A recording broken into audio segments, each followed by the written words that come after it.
Welcome to A Visit with Nana and Papa. I'm Nana. I'm Papa. We're coming to you from Killeen, Texas, which is about an hour north of Austin, in between Austin and Dallas. It is Sunday, sometime in the middle of July. It is July 21st.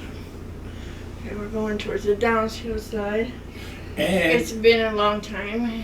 it has not been insufferably hot. It's been hot. Hey, But it has been less than knocking on 100 wood. degrees hot. Knock. Again. Anyway, Yeah. it'll probably go stupid Who hot, did but that song, Knock on Wood? Knock on wood. Anyway. I don't know who that was. Anybody knows who did Knock on Wood, tell us. I can Google it, but you know. Alright, so there's a lot of knitting stuff. This sweater is the Laurel, which I really need to make again. It is a long sleeve, but I made it short sleeve. And Jim's wearing his $35 merino wool tee that I did not make, that comes from Amazon. This video, wool and yarn wise, is going to be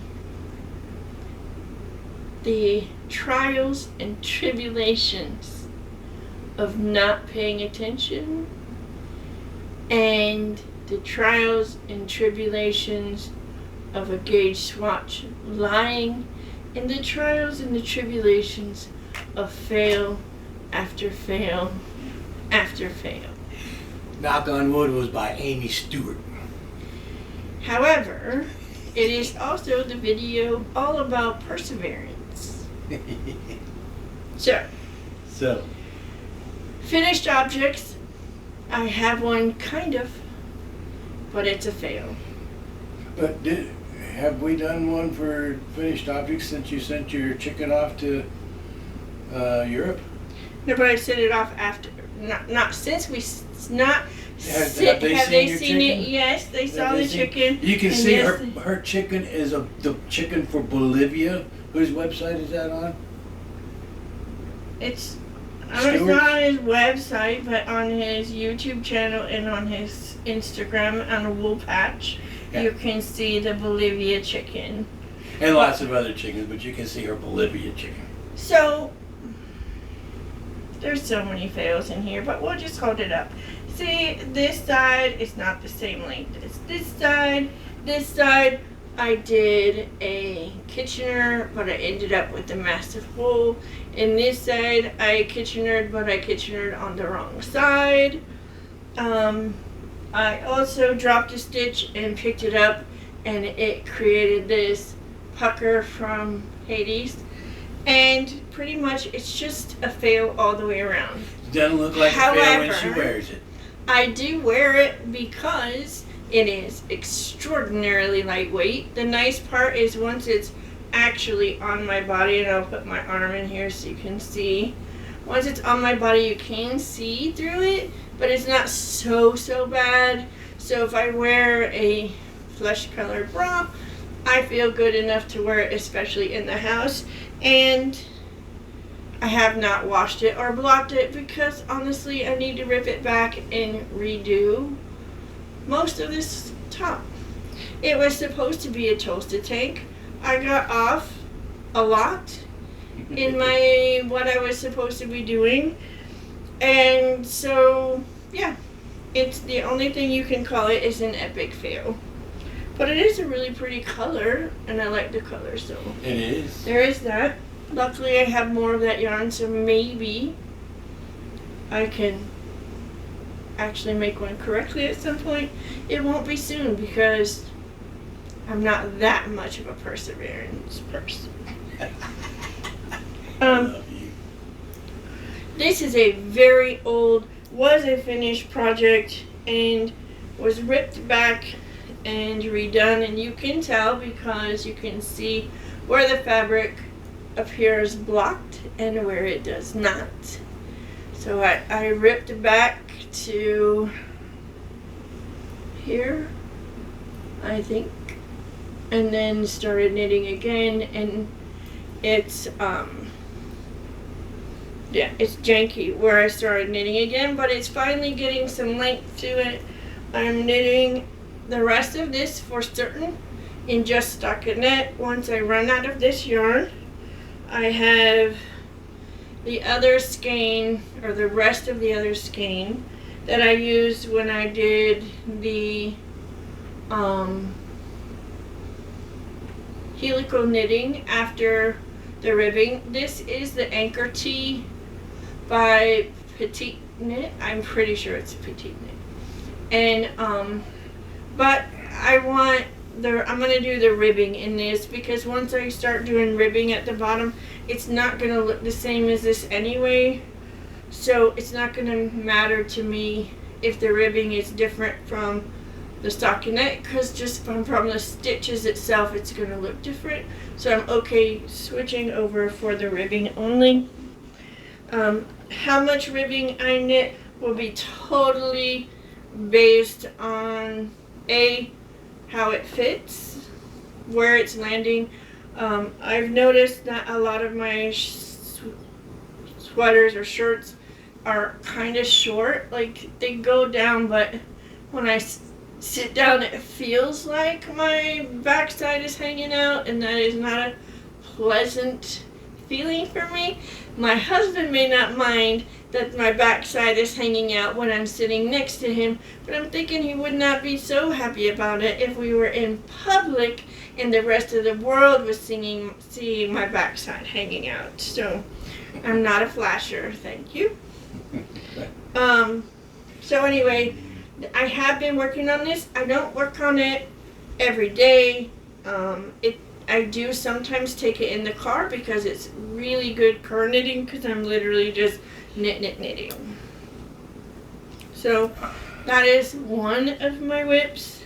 The yarn on this, I should hold it up again. This yarn is from Ted Knits UK in his seashell colorway, and I think he did an excellent job naming the color, because it truly to me looks like the colors on a seashell. It does. So the next whip, which does not get a lot of work but has had some work on it, and probably every bit of it since I spoke to you guys last, I started this at the beginning of June, and I ripped a whole bunch out and picked it back up, and then I ripped a whole bunch out and picked it back up, and then I ripped a whole bunch out and picked it back up. So it's been a pain, but we're getting there. So this is a sock pattern by Slip Sis, and it was a mystery knit along with Gary Knits, Gary Rides, and I should remember the pattern name, but I don't.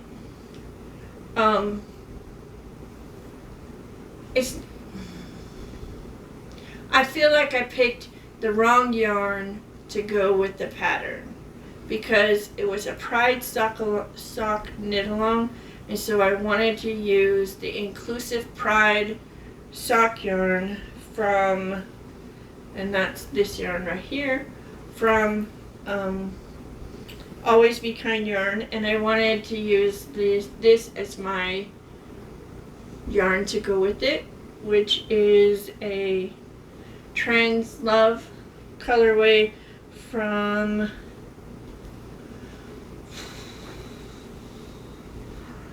Jody's Daughter. It used to be To The Max yarn, Frankie Gray fibers. And anyway, so I do have both socks on two separate needles. I normally do them on the same needle, but I was having problems, and so I am on my last row that I'm gonna do of this particular stitch, because I really do not like this stitch, don't care for it, don't care for how it looks, and honestly, because I'm so close, I may just frog the whole thing, because I don't I'm worried that this wide of a sock isn't even going to fit on my leg. It's so big. So, I don't know.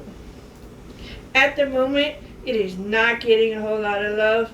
Every once in a while, I'll pull it out and I work maybe 10 stitches, maybe 12, and that's all I can take of this particular pattern I'm doing right now. So, if it gets done, it'll be a miracle, but I am not ready to frog it just yet, but it could go to the frog pond. What I don't have with me is another pattern that I cast on, and I knit about 2.5 inches, and then I frogged it because it didn't work. And then I had another pattern that I worked to this point, and this is supposed to be the neckband, and I don't care how heavy I am, how much weight I've gained. At no point will I need a neck that's that big. That's a big ass neck. And I follow the pattern, and I'm on gauge, and all I can say is, people, just because someone's boobs or chest is bigger, That's a Shrek neck. just because their arms are bigger than yours doesn't mean the same amount that's bigger here is the same amount that's bigger here. It's not a direct relationship. It's not, I'm double the amount around here, so I have to be double the amount around here. It doesn't work that way. If you aren't certain, don't design patterns. Find someone to, or have someone else grade it. Pay someone to grade your pattern appropriately. Anyway. Tell us how you really feel, Valerie.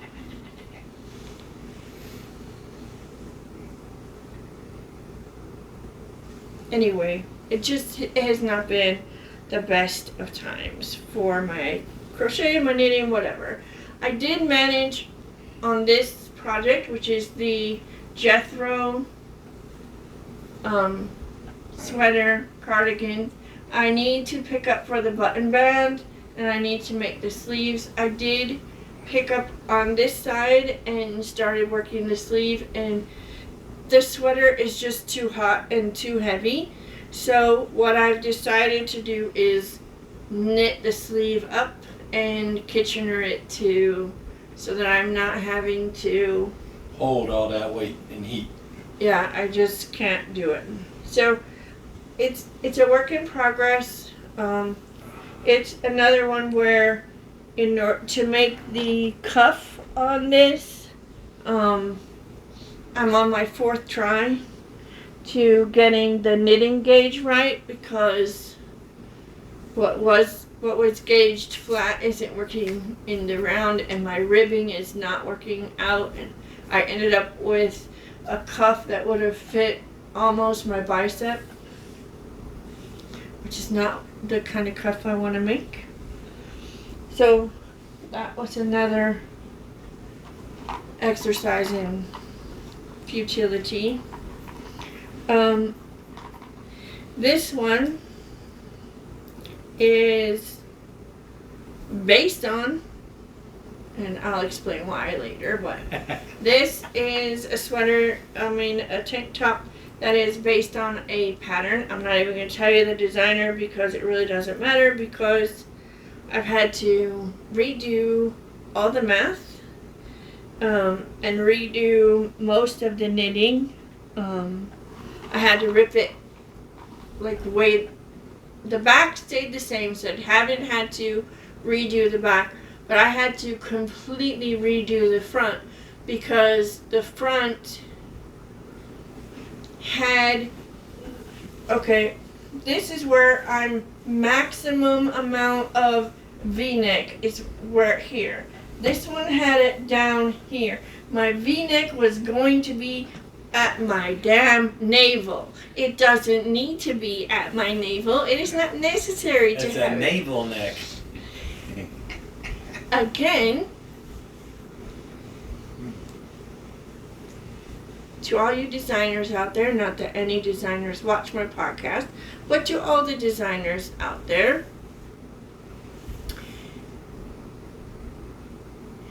if you are not sure how to make a neck that will fit on a plus size gown and not be down to her navel, just don't add those sizes.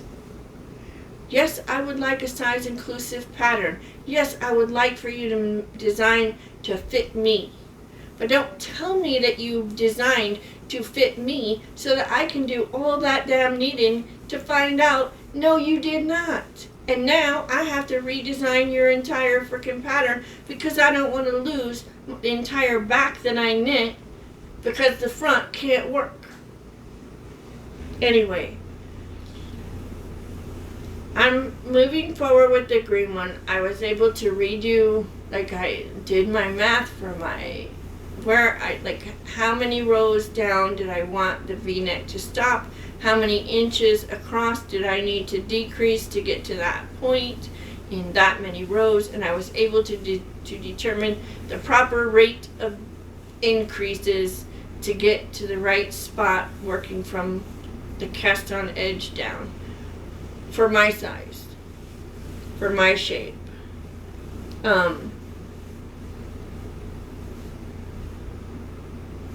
It may be my last V-neck, even though I like wearing them and he likes when I wear a V-neck sweater.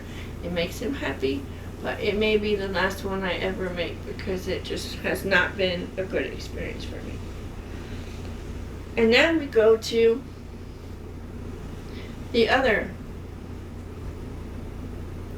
work in progress, which has truly been an exercise in perseverance. But this is a brown yoke sweater.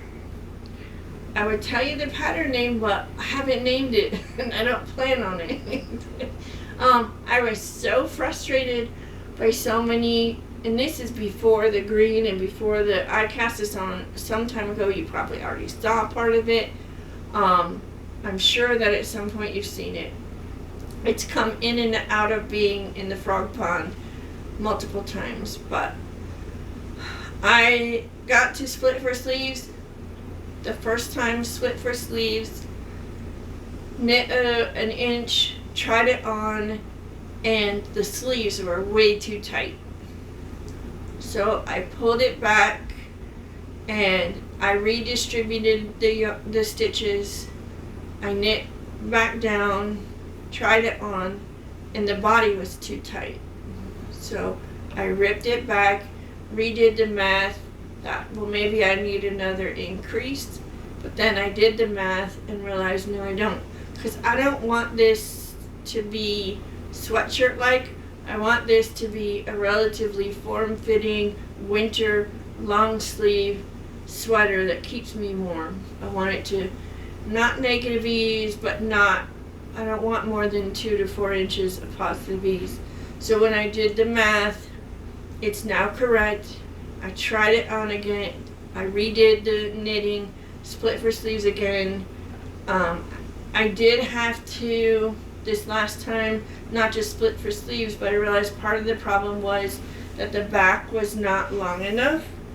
So I'm going to show you what I've done. So I did the normal short rows on the back here, and then I did more short rows in this section, and then I split for sleeves in this section, and it was not, the front was almost too long, but the back was still way short. So I added, starting here, I added this much of, oh no, then I added more short rows. Then I split again, and it didn't work, so I added more short rows in here, and then I split again in the middle of that section. So this one has short rows, this one has short rows, and this had short rows. So I did finally get there. I tried it on. Jim says it looks good in the back. It feels comfortable and the sleeves are not too tight. So I'm happy, but this has literally been, but I'm not using a pattern. I'm not following any kind of instructions. I'm just winging it. And if I were designing again, which I'm not, and I have no desire to go back to it, this is kind of how a design happens. You try something and it doesn't work, and then you try something else and it doesn't work, and then you try something and it does. It's a whole lot of starts and stops and trials and tribulations. It's not a, hey, I just do the math, cast it on and go. So, but it is, this one I am enjoying a lot. I did forget to tell you, this one is Knitting for Olive Pure Silk. And the purple one, the solid color is Knit Picks Stroll or Swish. Maybe Swish. It's the 100% Merino DK, whichever one that is. But the individual colors, there's too many. I will try and put them in the list in the description down below. I know I have not been very good about doing the notes down below. I will try to do better. This one here, that was an epic fail, is using Knit Picks Cotton. And I thought about restarting it, but honestly, working with the cotton and the linen was hurting my hands too much. So it's been nixed for right now. And I don't think I have any other knitting. I don't have as much knitting as normal. There's been a lot of frogging, but there's also been a lot of times when I just sit next to you and I'm not knitting. Mm-hmm. And that has that happened really in the last 10 years? No. So it's very different for me. It's not bad. It's different. And you finally get to say something in this. That's not bad. It's just different. I did win a skein of yarn from Gary's Knit Along for those socks, and he sent me Silly Goose fibers. It is Day Old Pie, and it is 74% baby Surrey alpaca and 26% silk. And the color seems to be kind of in where I've been living in my kind of browns and golds, and I don't know what's gotten into me. I'm not going on more of a rust. Yeah, that was rust. But I'm just saying, like, but I'm just saying, like, my brain has been looking at browns and rusts and golds and all that realm of color lately, and I don't know what's up with that, but it is what it is. I also got a gift in the mail. She hasn't said I can say who it's from, so I'm not going to mention names, but she was very, very kind, and she got this on a trip she made out of country, and it's really cute. You unzip it and then it becomes a backpack, and in the backpack this is the original zipper that holds it, but it becomes a case you can put something, and it has a zipper pocket, and then there's a big zipper pocket for the main part of the backpack. I have not used it, but I do think this would be cool for when Jim and I go to the festival. Then this is something I can have in my bag to carry stuff if we end up getting something. Hey, I do have a plan. I have a plan to get more, hold on, of these. see if I can hold it up. These. I like them because they do not have a split in them. And they don't get hooked up on my yarn. They don't get tangled on the yarn. And because they're not thick, they don't cause my stitches to separate and leave a gap in my knitting. So if I get anything, that's where I'm leaning. We are going to Dallas Fiber Fest. If you are planning on going, we'll be there Friday, Saturday, and then we'll come home on Sunday. Hold on 1 second. He's in a hurry. We're going Friday night to see Morgan St. Jane. If you're planning on going to see her, let us know. Maybe we'll all go together. If you don't know who she is, look her up on Instagram because she's totally rad. And Totally rad, huh? for me, I like her a lot. If I would put her, for me, up there with Taylor Swift and Carly Simon and Carole King. And them and Roseanne Cash. Love her music a lot. Anyway, I think that's it for knitting. I do have a question for folks. If I were to do separate videos without Jim that are project specific, where I go into detail about the project, about the neck, about the construction, what worked, what didn't, what I like, would that be interesting to you? And then the second thing, a video on what I've made in the past and what I like and what I don't, like lessons learned after I've had the sweaters for a year or 2, 3. If you're interested, let me know. That's all I got. It's on you. It's on me. Okay. Lately, we've been watching Star Trek Enterprise. It's like her favorite Star Trek. I don't know. No, it's not my favorite. It's my second favorite. It's her second You cannot put anybody in front of Jean-Luc. That is not right. Yeah, anyway. Did y'all know that the Joker was one of the characters on Star Trek Enterprise? Check that out. Does that not look like the Joker from DC Comics? I saw that and I'm like, holy shit, it's the Joker. It is not. Well, it looks like the Joker. Here, let me back that up. Freeze frame. Is that not the Joker? Yeah, well, okay, maybe. It's still, it's Phlox. It's Dr. Phlox, the Joker. You know, who knew he lived so long? Anyway. And crossed over from DC to... He's a Denobulan, not a human. Denobulan. That could be why he's Anyway. So we are in the third season? Yeah, season? third of 4, 3 of 4. So, it's almost over and I'll be sad again. But we've also been watching The Mentalist. Yeah. I have to take that in small doses though.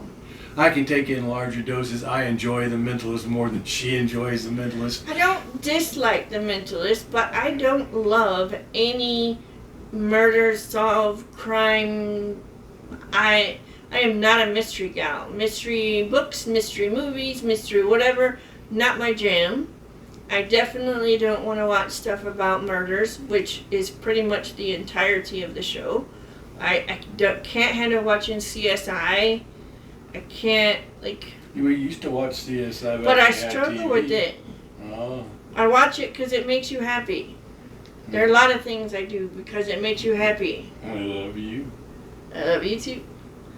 Anyway, but yeah, we've been watching both, and also watching a British show that is about factories. It's like How It's Made, but it's not. It's in Britain, but it's very similar to watching How It's Made.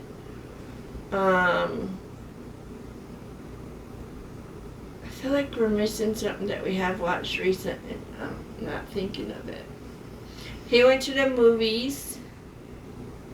I said, I don't remember if I told y'all about Godzilla and Kong.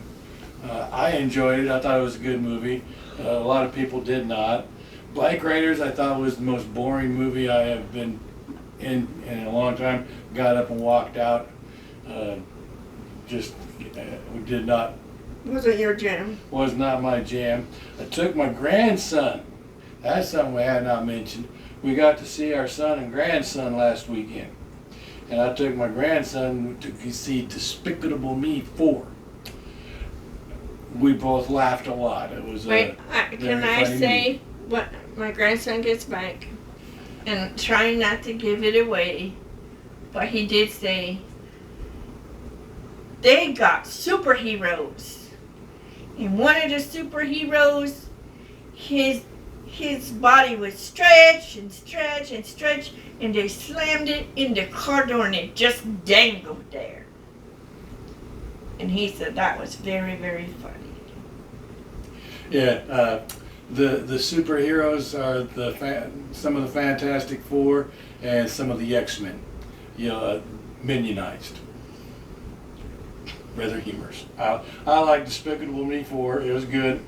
And yesterday I went to the movies with my friend Pancake, and we went and saw Bad Boys: Ride or Die.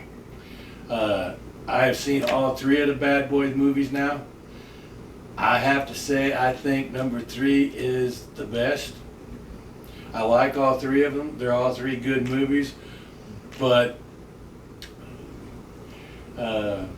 I'll watch it when it's no longer at the theater. I will give this away. You have not heard Bad Boys, what you gonna do until you've heard Reba McEntire sing Bad Boys, what you gonna do. That was one of the highlights of the movie, was when they needed to save themselves from some shotgun-toting rednecks that were going to shoot them for stealing their clothes, and Will Smith is wearing a Reba McEntire t-shirt, concert t-shirt, and they point a shotgun at him and says, "Sing us your favorite Reba McEntire song." And Martin starts, "Bad boys, no, bad boys, no." And then they, yeah, it's on her mixtape. And as they are speeding away in a stolen truck, Reba McEntire sings Bad Boys. So you gotta see it. You gotta see it. It's worth the price of admission. Speaking of the price of admission, I'm not the biggest fan of Regal Cinema, but if your Regal Cinema is decent, as in not scummy, nasty, or smells bad, and has adequate air conditioning, if you go see 2 movies in a month, you've already paid for the entire month of their movie plan. It's $18 a month. You can see 1 movie every day. You pay for 2, you see 30. Who's going to go to 30 movies? Hollywood can't make 30 good movies to see in a month. But you can go see as many times as you want. And the beauty of this process is, I'm old. I drink a lot of water. I drink a lot of soda. I pee a lot too. If you're only going to see a movie 1 time, you have to schedule.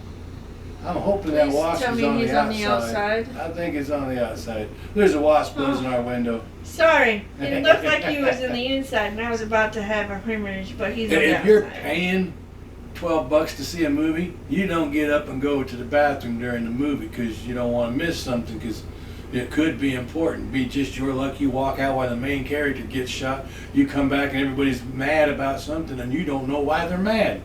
Well, because Hans got shot. Well, shit. So, if you have the ability to go see that movie as many times as you want, whenever the urge hits you, you get up and you go to the bathroom, you take care of your business, you wash your hands, you come back and you sit down and you go, that's the part where I don't leave this movie until it's here. And the next time you come back to see the movie, after you have seen Hans get shot and you know why everybody's sad, now you can get up and you can go to the bathroom and you've seen everything after that, so you don't miss nothing. That's the beauty of having a movie program where you can go as many times as you want. unlimited pee breaks. You can go when you need to funny. go. Hey, No, why you funny? there is a certain age when that becomes relevant. That's true. When you're 30, it's probably not.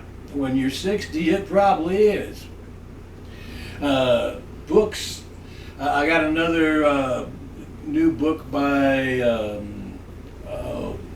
Brenda Trim, and I'm about ready to just be done with Brenda Trim's series because apparently her age is creeping up on her and she can't remember what the hell she wrote because she's just changing her storylines from one book to the next.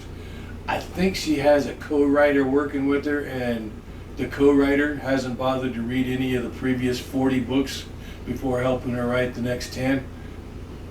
If you're going to have a ghostwriter, it's kind of important that the ghost knows what the hell you've written already. Just saying. Been reading some new Jonathon Moeller. I like Jonathon Moeller. He's got some new books out. Ridmark is back, and his son is back, and they are in a series of books together. She's like, can't we be done with Ridmark? Well, if you have a successful character... I don't care that he's writing about it. I don't care that he's writing about it. It's no judgment against him. He can write all he wants, and you can read all you want. I'm over it. I was over it 20 books ago. See, Ridmark is the main character in a whole series of books, but it starts off with Ridmark in the very first book about the Frostborn Wars. I don't care. They don't care. I don't they care. They may care. I know somebody cares. Sonoma cares because Sonoma uses my book references. Yeah, but so she don't can care read. what happened. Just give her the names of the series or it's the name you told. It's important you start at the right spot.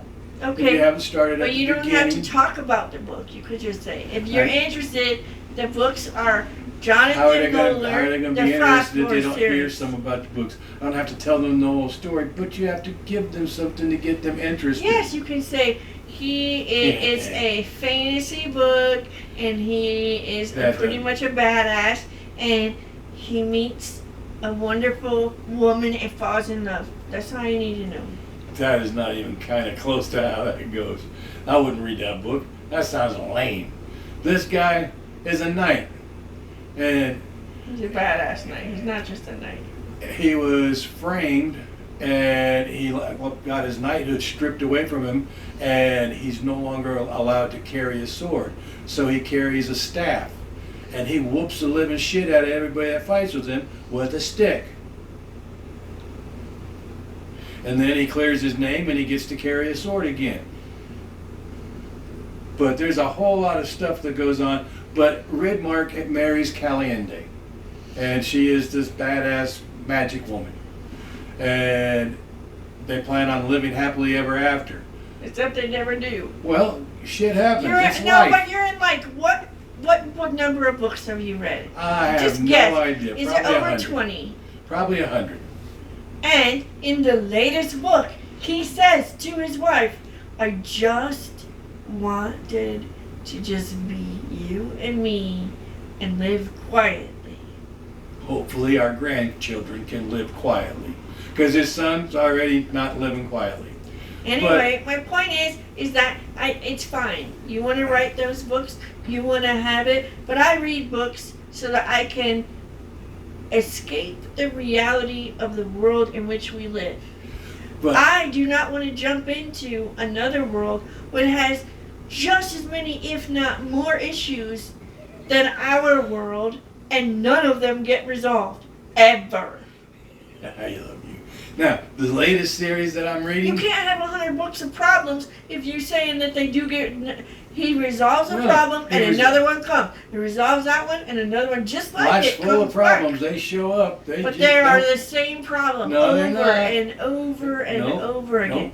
Yes, sometimes it's the Frostborn, then it's the Zamati. It's just a different badass, nasty person wreaking havoc that he's got to go whoop their ass. That That's happens all every that day. ever freaking happens. But anyway, the latest series that I'm reading is also very long. Starts out with a girl in 20-something, I think it was.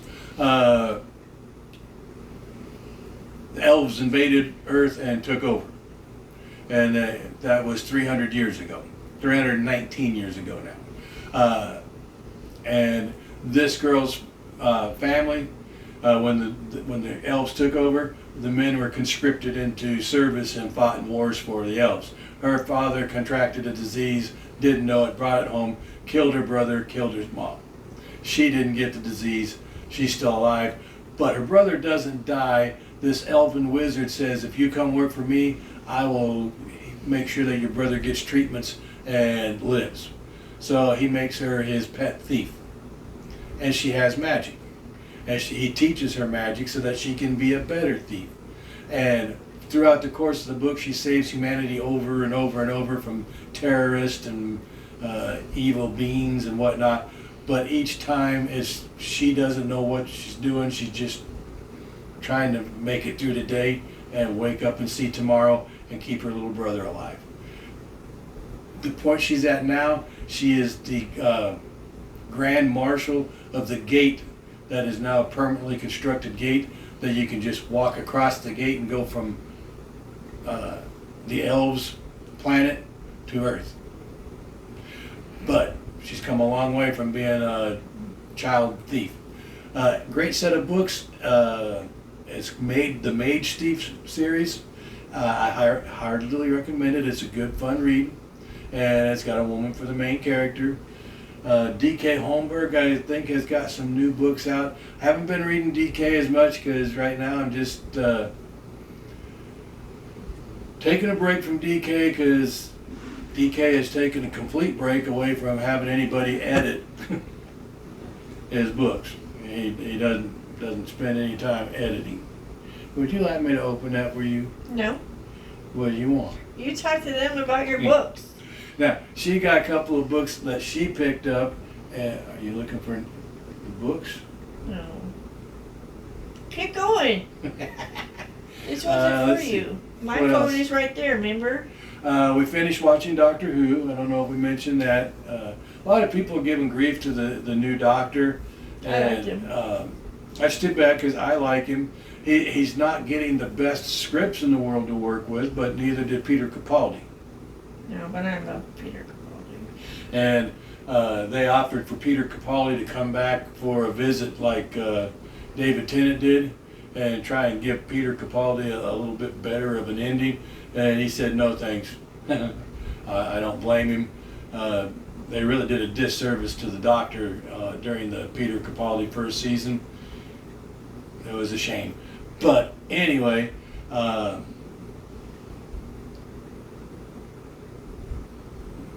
just started a book that she's got in the Kindle. I don't remember what, something about magic.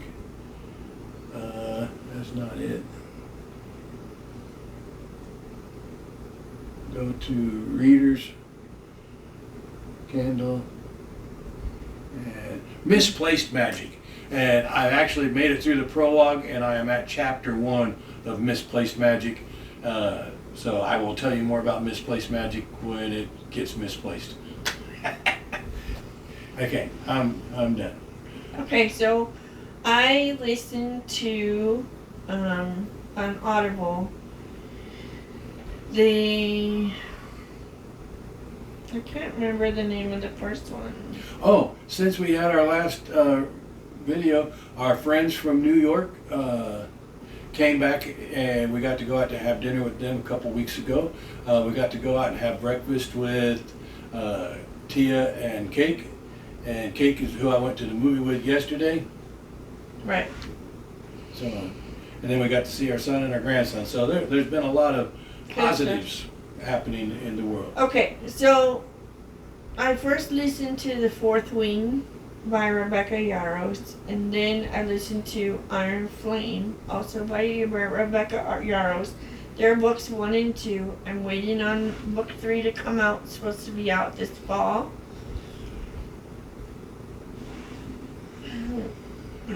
I love the storyline. I absolutely, with extreme prejudice, hate the sexual content. It does nothing for the storyline. you could tell me they went into a room. You could tell me, you know what I mean? Like, I do not need graphic details. I do not need soft porn in my books. Or hard porn. Yeah. And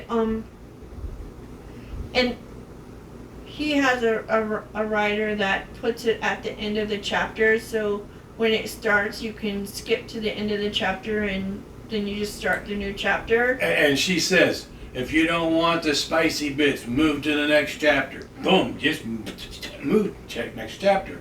If you want the spicy bits, go ahead and read about it. And I appreciate that, because this one does not. This one puts the spicy bits at the beginning of chapters, in the middle of a chapter. So if I skip the whole chapter, I'm completely, utterly lost. So I'm having to forward a little, and forward a little, and forward a little. And it's an audio book, so it's really not easy to skip. No, it's just not. Anyway, so I really like the storyline, and I think that Rebecca Yarros has a brilliant mind in thinking of really great storylines. I just don't understand why there's this need to put in, like, the movie with Tom Cruise, where he's Risky Business? No. It's a movie where he is a talent agent. Show Me the Money? Jerry Maguire. And yes, that phrase was in that movie, but in that movie, at the beginning of the movie, is this sex scene that has nothing to do with the entire rest of the movie. Literally does not affect the plot line, does not make you think anything one way or the other, doesn't improve. If you completely skip that part of the movie, you get the same movie anyway. But that's how I feel about these books. Yeah. So I'm bummed. I am currently reading, not listening to, but reading. I don't want to do that, but I need to. How do I get to the library?